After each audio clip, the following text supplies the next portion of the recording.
Hey, what's going on, y'all? Okay, so I'm obviously back in North Carolina. I didn't get to do a whole lot of fishing in Florida. The little bit of fishing that I did do, they just weren't really eating. But anyway, we are going to go over how to fish an underspin properly today, and hopefully we can get on some. God, it is windy.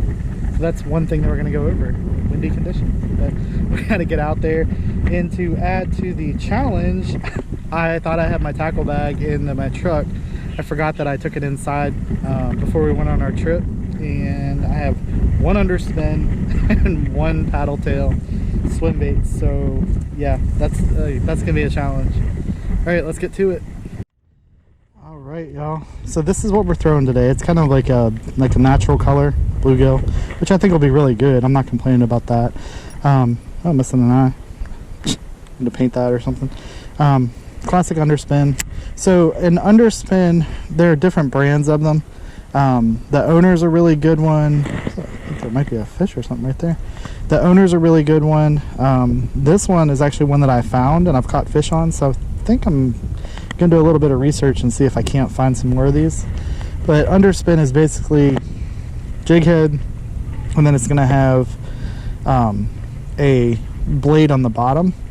And the reason that they are so good on a windy day like this is the bass will be hiding in cover and stuff, and they'll be waiting for the bait fish and stuff to swim by, and then they'll actually go up and they'll snatch that bait fish right out of the water. Forgot how fast this thing sinks. I have to make sure that I fish it properly. So if you're not already subscribed, do me a favor and go down below and hit that subscribe button. That way you can stay up to date on all the newest videos that I put out. Hopefully we're going to be able to make some bangers this year between saltwater and freshwater. Alright, so see how the wind is driving down the pond this way? So what we're going to do is we're going to go along, there's a weed edge right here, and we're just going to, that's what's nice about this, we can actually like keep a good pace, and we'll just go right along this weed edge and work parallel to it. Hopefully we'll be able to get hit right here. Oh. Got a clump of weeds. Just fine. So it's a little bit different than a regular swim bait where you're throwing on like a belly braided hook or something like that. You want to keep it above the weeds, but you don't really want it in the weeds, because you can't usually, well, with this style anyway, it's hard to rip that because it's hanging down right there. It's hard to rip that through the weeds. Also look for some beds. It's a little too early here, but might be able to find some.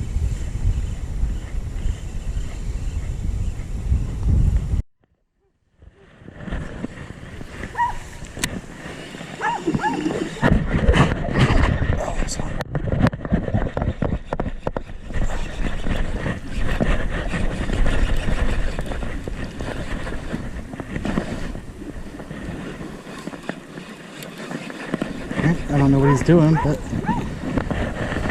it's not a bad 2-pounder.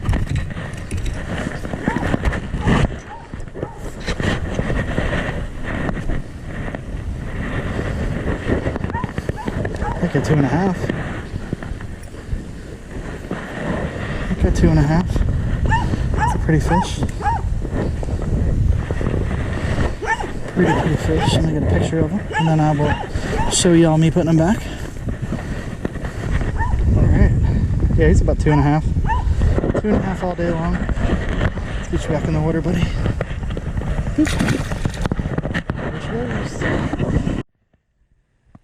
Alright, so if you notice what I did on that fish, I didn't immediately set the hook on it.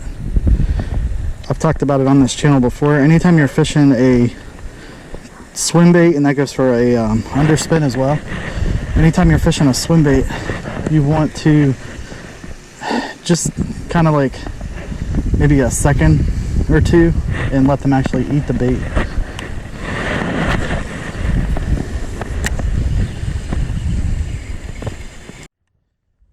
Alright, also an underspin, obviously, like I was saying, it works really well in wind, but it also works really well if you can find some submerged vegetation like I have in here. Submerged vegetation, just fish it right over that as slow as you can go without getting a bunch of weeds on it.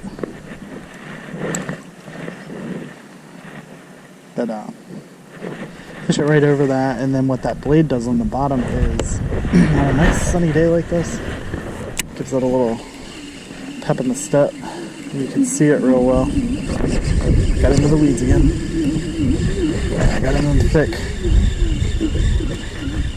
It might have come off. Oh. Nope, still in the weeds. It's okay. Put down a little bit. I wanted to fish off that corner right there.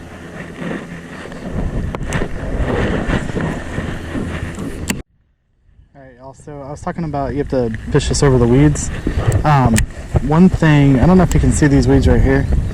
So those are actually, I mean, they look deeper, but they're about a foot down. So if I just keep them right above there, it looks really good. And if the bass are tucked down in the weeds, like they seem to be, then that comes over, they come up, causes a reaction strike. But further out, obviously, it gets deeper. So what I do is I count down. I know off the top of my head it's about 8 feet right out here, but without any gadgets or anything. So I go 1, 2, 3, 4, and then I start bringing it back because I don't want to hit the bottom with it. Kind of keep it in that middle column where you would a jerkbait.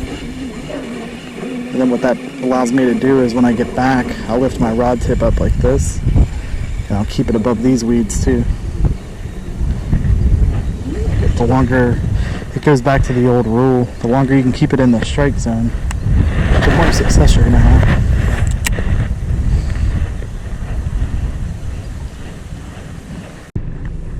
Alright y'all, so that is the end of the video. It's hard to beat an underspin. It's not something that you're going to want to throw all the time. Sometimes they're not going to eat it. If it's super cold out, it's hard to get a hit on an underspin. If it's super hot out, it's hard to get a hit on an underspin. A lot of the time, I mean, it's a situational bait, but if there's wind, weeds, and sunshine, then it's a pretty good lure to throw. But definitely get out there and try it if you've never tried an underspin before. I bet you'll really like it. Owner Beast, that they make some really good underspin hooks if you want a good one to start off with. Owner Beast, and I think Z-Man has some too, if I'm not mistaken. But yeah, there's some really good ones out there, but definitely get out there and try them. I will catch y'all next time. If you like the video, hit the like button down below. If you could comment, I love reading the comments and I try to answer every single one of them. Share the video out, I would appreciate that. And make sure you subscribe. A large majority of y'all, which I appreciate y'all watching, but a large majority of y'all are not subscribed that are watching the channel. So if you could subscribe, that would be a big help. I will catch y'all next time. Take care.